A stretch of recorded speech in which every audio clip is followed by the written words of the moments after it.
You walk into Vault 112, searching for your father. Walking through this vault, you look for any signs of life. For your father, for any vault dwellers, or even any creatures of the waste. You cannot help but wonder where everyone is. This is nothing like the vault you grew up in. Confused, as you look around, you begin to ask yourself, what even is the point of a vault like this? As you are walking through this eerily quiet vault, you encounter a robo-brain who says, Welcome to Vault 112, resident. According to sensors, you have arrived 202.3 years behind schedule.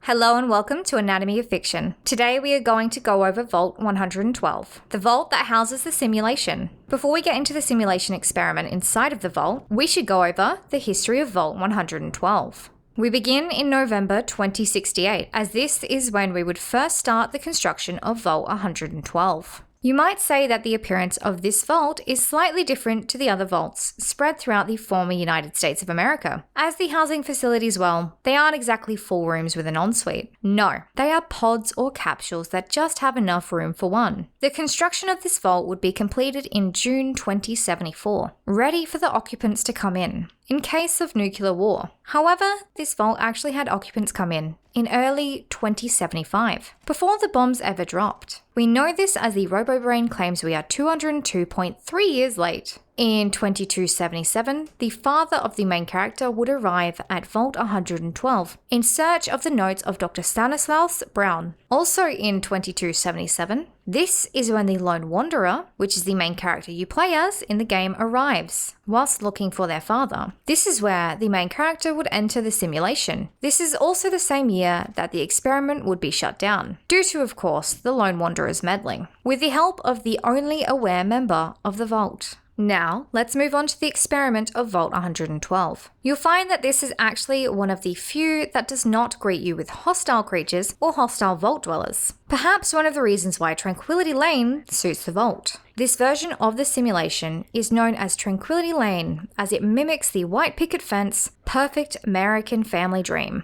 However, it is just that, a simulation. It is one of several versions of the simulation that Dr. Stanislaus Brown has run on the people living in his experiment. It was built to house 85 occupants. This experiment used virtual reality simulators and Visitron lounges as a way to connect all of the participants to the simulation. The idea behind it was that these people could essentially live life forever in these perfect utopias that the simulations created, having a perfect life away from the apocalypse going on outside. However, that is not exactly what happened, as the overseer got bored of paradise and utopia. He decided to play God, as one apparently does when they get the opportunity and power to. The overseer would turn these so-called paradises into his own playgrounds, causing the virtual death of his little playmates in the simulation. He would then wipe their memories, as if he never went on a virtual murderous rampage and reset the scene to a new version of this so-called paradise. Then, once he got bored, he would do this again. This led to the version that you would encounter, known as Tranquility Lane, of course. This version of the simulation, being based in the American suburbia, was supposed to give the vault dwellers a feeling of being at home and giving them a false sense of security during their torment. This vault did have a built-in kill switch or failsafe that would eliminate all original members, but not the overseer, in case of something going wrong, as Vault Tech still wanted the overseer being alive. But what was this failsafe? The failsafe shows up in the form of a simulated invasion. This kills off all of the other members, leaving Dr. Brown alone in the simulation. By triggering the failsafe, it ends the experiment. This would end both the Vault Dwellers' suffering and their lives, as apparently when they are killed in the simulation they die, due to the failsafe. Interestingly enough, looking at his logs for Toucan Lagoon, he had 2 of the members of the Vault continuously die. Nesbum was eaten by a mako shark frequently, and Simpson died from scurvy, which is always a fun way to die. This was not the only case of death in paradise. There was also the case of Dithers being impaled on the fence in the Swiss chalet, which Dr. Braun claimed to be spectacular. With this, it indicates the failsafe or outside intervention is the only way to die, or there is a plot hole with how death works in the simulation inside of Vault 112. This may be just due to Vault 112 being a plot device trying to get people, looking for their father, as he has to be held away somewhere. Now that we have discussed the experiment, we should discuss the important characters inside of Vault 112. Well, there are several important characters that we meet inside of the Vault simulation. One of these being Betty. Now, Betty is, as I guess you could say, a mildly evil girl avatar that Dr. Stanislaus Brown controls with his consciousness. Dr. Brown being the overseer of this vault, which was of course made specifically for him. Interestingly enough, there was actually a reason why he got his own little vault. Dr. Brown designed these simulators and the Vault simulations. He also was the creator of the Garden of Eden creation kit, also known as the GECK. If you played Fallout 2 and wandered the wastes as the chosen one, then you would know that the GECK was a device that was supposed to be placed in some of the vaults as a way of making the wasteland habitable. Let me know in the comments if you want a video about the Garden of Eden creation kit. Another important character is Old Lady Dithers. But why does she stand out from the other vault dwellers? Well, she is aware of what is going on, unlike the other unfortunate members of the simulation. She is the only one, other than Dr. Braun, that knows about the failsafe, their way to escape the simulation. Old Lady Dithers provides information about the special terminal inside of the old abandoned house inside of Tranquility Lane. When you look outside of the experiment at Old Lady Dithers' vitals, they are rather abnormal, and she is considered to be in an extreme state of stress, indicating that she is essentially trying to fight the experiment. She's trying to stay awake and aware within the simulation. She was trying to find a way to escape without Betty catching on. With the distress of Old Lady Dithers, it brings the question, is it really better to live in a blissful simulation where you don't remember any of the bad things done by Dr. Brown, or is it better to face the realities of the wasteland outside of the vault? Old Lady Dithers is completely aware of the experiment being a simulation and retains her memories, never aging, never facing the realities of life. However, she is considered to be in an extreme amount of stress. She also desires to leave the experiment, looking for a way to shut it down even with the risk of death. Old Lady Dithers, however, was the only member that felt this way. Every other member of the experiment was not actually aware they were in an experiment. To them, Tranquility Lane was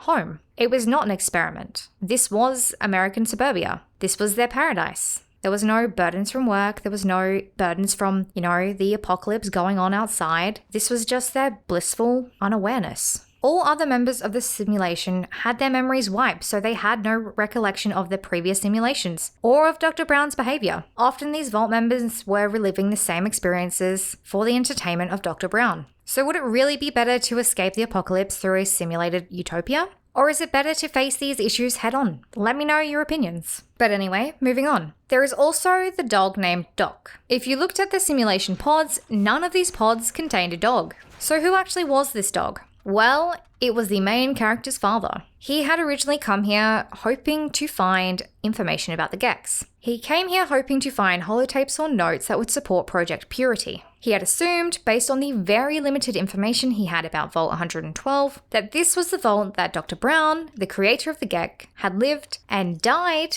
in. To the father's surprise, Dr. Brown was very much alive, but in an eerie eternal slumber. When he entered the simulation, hoping to get much needed information to continue Project Purity, because he wasn't exactly willing to play along with Betty's game, he would instead be turned into a dog. Now that we have talked about the important characters, we should discuss whether or not Vault 112 would have been a successful vault. So the question is, would Vault 112 actually work? The experiment inside of Vault 112 would have had to essentially keep people in a coma, keeping those involved on life support for just over 200 years to keep them alive. Life support is nothing groundbreaking or new. This is something we use in the real world in medical applications. However, normally in people who are critically ill. Life support often refers to a variety of medicines and machines when it comes to keeping a person alive. The people in Vault 112 were on life support, as they were stuck in the simulation pods for over 200 years. If they were not sedated and locked in those pods, they would have been able to leave rather than being prisoners to Betty's or Dr. Braun's, whatever you would like to call them,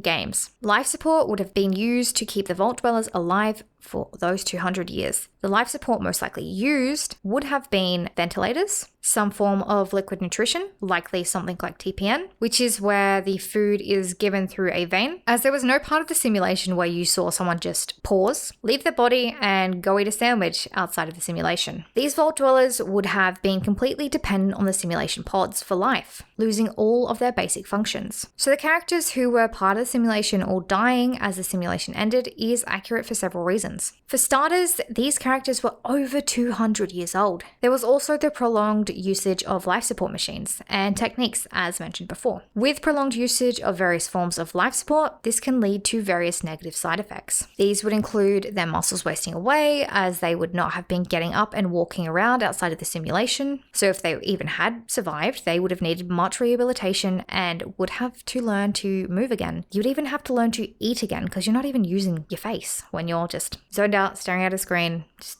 doing nothing. Along with the wasting of muscles, there would have been several other complications like bed sores and blood clots. These come along with the muscles wasting, as with a lack of movement, the skin breaks down, causing sores from the pressure on the body. We don't see the robo-brains coming in and moving the Vault Dwellers, as this is an element of prevention when it comes to bed sores. Nor do we see them changing the Vault Dwellers, as let's be real, human waste materials would be a major issue in this vault. So they would be sitting in their own wastes. Some would have died from infection much earlier. Gross, I know, but people are not butterflies. We make waste products. The being on life support for more than 200 years is not the only problem with this vault. There was also the fact that this vault still only had its original members, because that's right, if you keep your members in a simulation, the only children they may ever have are imaginary ones. And they didn't even have those. So this vault population was unstable. There was no way of having another generation. Even after coming out of the simulation, as these people were long past their prime, by more than 150 years, the human body was not exactly made to last that long. So having someone stay in a coma for over 200 years would not exactly make them a practical or functional member of society afterwards. So no, the vault is not exactly the most practical, nor would it have really worked. The longer the people stayed in the simulation, the more life support interventions would have been needed to keep them alive. As with age, the organs and the whole body in general would stop functioning, as well as when they were first placed in the simulation. It is unlikely that the simulation pods or the robo-brains would have been capable of the care necessary to keep these people alive to the extent of 200 years. It is a cool concept, however, highly impractical with the amount of resources and work needed to keep a human alive in an intensive care type of situation. This vault may have worked better if there were a separate group of humans with medical training, able to cater to the medical needs of keeping this group of vault dwellers alive, like medications, changing cannulas and catheters, and also moving the vault dwellers in the simulation to prevent things like bed sores. However, this group would need specialist skills, but this would also solve the vault not contributing to the post-apocalypse population. There is also another way that this vault could have been successful. So instead of having these people just sit in a simulation for 200 years straight, you could have them, sitting a couple days in the simulation, running over potential solutions to, I guess you could say, real post-apocalyptic world problems, trying to figure out ways to fix things that people on the outside would be experiencing, and then coming out, having a few days break, working on repopulating, working on figuring out issues in the vault, then going back in. Because that way you wouldn't have the whole issue of keeping someone alive for that long. You'd be able to have future generations, you would have people doing maintenance. There wouldn't just be the robo-brains trying to keep them alive. So without some changes to the way Vault 112 is run, no, it would not work, as these people would need more and more medical interventions the longer they stayed in a coma, which would be hard to do without having actual hands, as if you've seen a robo-brain, they're not exactly handy. This vault would be a drain on resources without contributing to post-war society, unless they were running simulations that may help with the running or needs of future society, which we know was not occurring. It was just Dr. Brown's twisted experiment used as a source of entertainment for him. So to sum up Vault 112, the vault would not have been a successful vault, as this vault still only had its original members, rather than having future generations that would repopulate the wastelands. Considering that the members of this vault had been in a coma for over 202 years, keeping them alive, even in that state, would have been difficult, requiring much more support than you see in the pods. Even Dr. Brown admits how frail his real body is. My body has been seated in the same chair for 200 years. It's sustained by machines. Were I to so much as stand up, my body would crumble to dust.